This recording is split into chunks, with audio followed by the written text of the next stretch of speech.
হ্যাঁ গাইস, আসসালামু আলাইকুম। ইরাজ কিচেনে আপনাদেরকে স্বাগত। আজকে আমি মলায়া মাছ বেগুন আলু দিয়ে রান্না করব।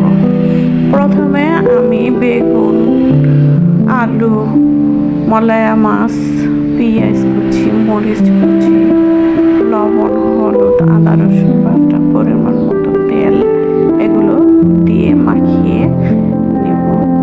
মাখানো হয়ে গেলে পরিমাণ মতো পানি দিয়ে এবার আমি চুলায় বসিয়ে দেব ঢাকনা দিয়ে।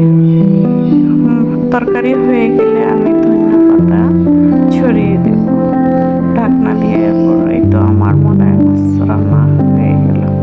গাইস, আমার রান্নাটা কেমন হলো কমেন্টে জানাবেন এবং ইউটিউব চ্যানেল সাবস্ক্রাইব এবং ফেসবুক পেজে ফলো দিবেন এবং আমার ভিডিওটা দেখার জন্য অনেক